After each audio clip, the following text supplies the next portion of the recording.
It's May 1st, 2023. Dennis John Seatsma Productions, Homestead, Florida.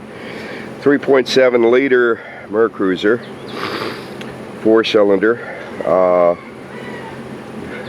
It's called a bunch of names, but most common is MCM 470.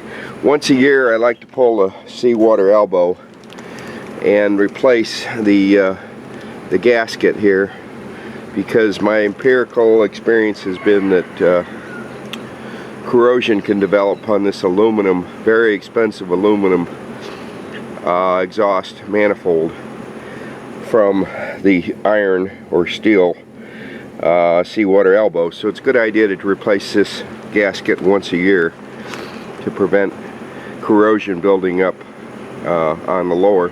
I also check the flapper, and usually you have to replace the flapper. So these are like 4 5/8 inch bolts and various clamps. You loosen, and it's got a couple rubber parts leading down to where the flapper is. I don't have good enough lighting in here to show you the flapper, but it was expired.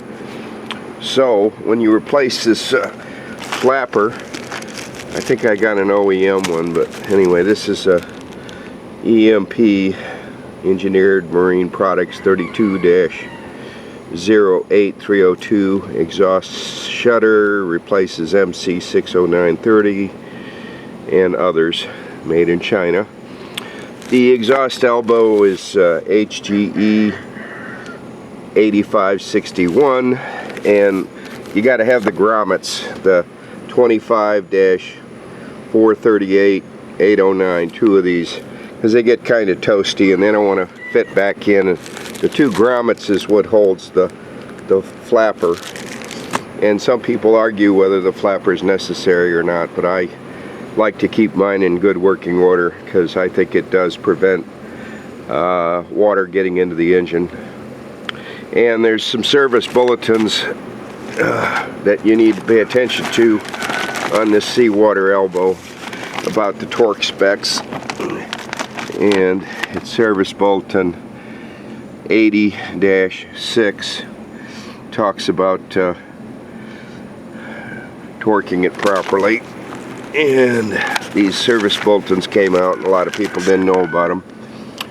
And also service bulletin 81-29 and others. There's a bunch of them here. I wish I could read them all to you, but and the new gasket is service bulletin 88-2, and then of course the torque spec. They tell you to keep checking these bolts, because if they come loose you get a coolant leak. So that said, and every 5 years you're supposed to replace this seawater elbow and keep the old one as a spare, is what I do. And here's the gasket. So I keep spare parts, because who knows when they're gonna not make parts for this engine anymore.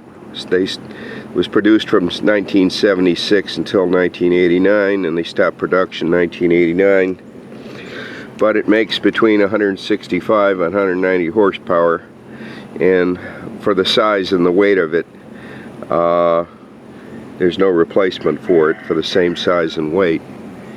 You could put a V6 in here, 4.3 or 4.5 liter, and get a few more extra horsepower, but you also add a lot of weight and more room.